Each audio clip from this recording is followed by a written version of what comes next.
বৃহস্পতিবার বিকেলে টেনহরি গ্রামে এক ব্যক্তির বাড়িতে পাওনা টাকা আনতে চায় এক যুবক। সেই সময় বাড়ির অভিভাবকরা বাড়িতে ছিলেন না, বাড়িতে একা ছিলেন যুবতী। ফাঁকা বাড়িতে একা পেয়ে তাকে শ্লীলতাহানি করে বলে অভিযোগ। অভিভাবকরা বাড়িতে ফিরে এলে যুবতী তার বাবা মাকে ঘটনাটি জানায়।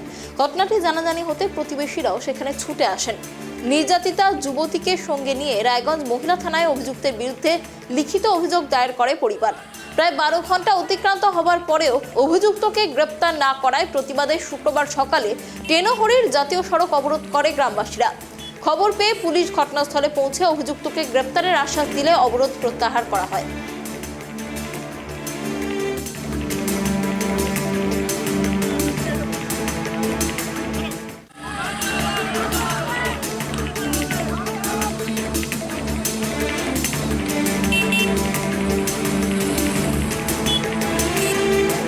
এই মুহূর্তের কি আপডেট রয়েছে খবরের? পাওনা টাকা আনতে গিয়েছিল এই তরুণীর বাড়িতে এবং সেখানেই বাড়ি ফাঁকা পেয়ে কিন্তু যে অভিযুক্ত রয়েছে তিনি কিন্তু তার সেই মেয়েটির হাত দেয়, শ্লীলতাহানির অভিযোগ ওঠে এবং তারপরেই কিন্তু যখন তার বাবা মা বাড়িতে আসেন এবং সেই সময় তার বাবা মাকে বলে এবং তার বাবা মা কিন্তু পাশের বাড়ির লোকজন পরে কিন্তু জড়ো হয় এবং তারপরেই কিন্তু গতকালই সন্ধ্যাবেলায় রায়গঞ্জ থানায় লিখিত অভিযোগ দেওয়ার পরে এবং তারপর থেকে প্রায় 12 ঘন্টা কেটে গেলে পরেও কিন্তু কোনো পদক্ষেপ নেয়নি পুলিশ প্রশাসন, এটাই কিন্তু দাবি করেছিল এবং সেই দাবি তুলেই কিন্তু এনএইচ কিন্তু ব্লক করে টায়ার জ্বালিয়ে কিন্তু বিক্ষোভ দেখায় এবং সেই ঘটনায় কিন্তু টেনহরিতে চাঞ্চল্য ছড়িয়ে পড়ে।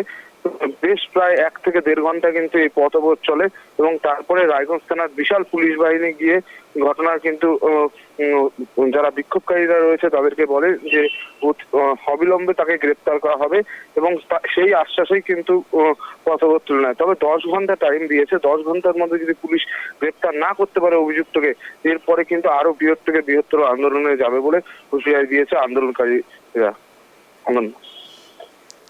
অনেক ধন্যবাদ বিক্রম আমাদের সঙ্গে থাকার জন্য।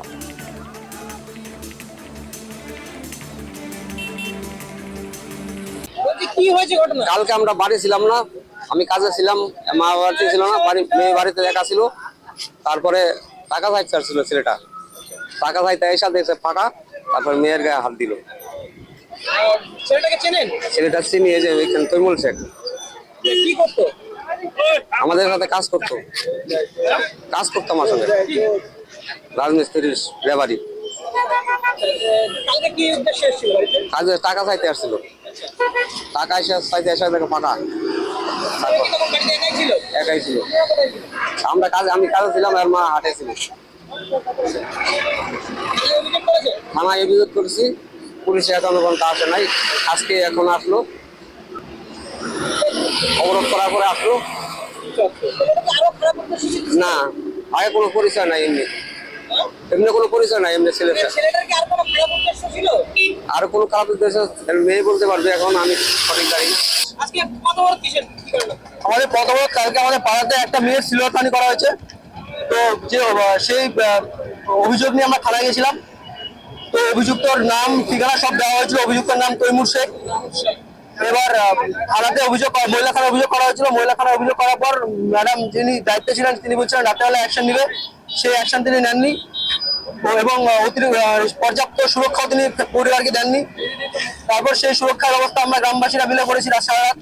তারপর না পেরে 12 ঘন্টা ধরে পুলিশের কোনো সক্রিয়তা না রেখে 12 ঘন্টা পর আমরা রাস্তা অবরোধে বাধ্য হয়েছি। আমাদের দাবি হলো একটা, যেটা তৈমুর শেখ নামক যিনি আছেন তাকে অবিলম্বে গ্রেপ্তার করতে হবে এবং দৃষ্টান্তমূলক শাস্তি দিতে হবে।